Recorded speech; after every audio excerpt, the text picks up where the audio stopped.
নানির বাড়িতে গিয়ে কি কি করলাম আপনাদের সাথে শেয়ার করব। তো হ্যালো এভরিওয়ান, আসসালামু আলাইকুম। সকলে কেঙ্কা আছেন? আলহামদুলিল্লাহ, আমিও ভালো আছি। আপনাকে দোয়া এবং ভালোবাসায় প্রায় একটি বছর পর নানির বাড়িতে যাচ্ছি তালের পিঠা খাইতে। আগে ছোটবেলায় যখন নানির বাড়িতে যাওয়ার সিদ্ধান্ত হতো তখন কিন্তু খুব আনন্দ হতো। যখনই স্কুল থেকে ছুটি হচ্ছিল তখন কিন্তু নানির বাড়ি যাওয়ার জন্য মায়ের সাথে জেদ করেছিল। এখন বিয়া হচ্ছে, স্বামী সংসার হচ্ছে, ওই জন্য কিন্তু এক বছর পর পর নানির বাড়ি যাওয়া হয়। আর আমার নানা নানি কিন্তু সব সিজনেই দাওয়াত করে কিন্তু যাওয়া হয় না, ওই যে করছি না স্বামী সংসার হচ্ছে ওই জন্যে। তো ফাইনালি নানির বাড়িতে আসছি, দেখেন এইদিকে পিঠা পাকান সবকিছুই কিন্তু রেডি করেছে জামাইজি করে খিলানোর জন্য। আর অন্যদিকে আমরা বোনেরা কিন্তু একসাথে সুগলি খাইছি, পিঠা পাকান, আবারও কিন্তু একসাথে ভাত খাওয়া বসেছি। আসলে নানির বাড়িতে আসলে কিন্তু অনেক মজা হয়, সব বোনেরা যখন একসাথে হয় তখন কিন্তু অনেক মজা করা হয়।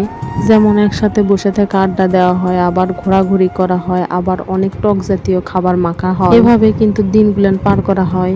আসলে আমরা যারা মেয়ে মানুষ আছি তারাই কিন্তু জানি বোনেরা একসাথে হলে কতই না মজা করা হয়। তো নানির বাড়ির প্রথম দিন আসে কি কি করলো সেটা আপনাকে সাথে আজকে শেয়ার করেছি। তো কার কার নানা নানি এখনো বেঁচে আছে অবশ্যই কমেন্টে জানাবেন। আর আমার মতো সৌভাগ্যবান কে কে আছেন যারা প্রতি সিজনে বিয়ার পর নানির বাড়ির দাওয়াত পান। আমার ভয়েসে ব্যাকগ্রাউন্ডের অনেক সাউন্ড আসবে, আপনারা তাতে কিছু মনে করবেন না, কারণ বাড়ির মানুষ থাকার কারণে কিন্তু ভয়েস দিতে অনেক সমস্যা হয়। তো এদিকে খাওয়া দাওয়া শেষ করে অতিরিক্ত গরমের কারণে বাইরে এসে বসে আছি। তো এইদিকে 7 আপ দিছে, 7 আপ খাচ্ছি। তো বিকেল হতে এদিকে দেখেছি নানিকের একটা গাভী আছে, সেই গাভীর দুধ দহন করা হচ্ছে।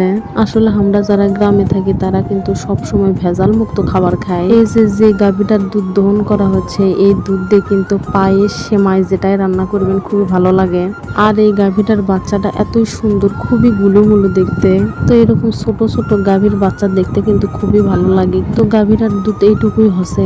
অতিরিক্ত গরমের কারণে বাড়ির তিষ্টা যাচ্ছে না, তাই সন্ধ্যার আগে আগে একটু রাস্তা হাঁটাহাঁটি করবার গেছিল। আর কয়েকদিন ধরে অতিরিক্ত গরম এবং খুবই রোদ হচ্ছে।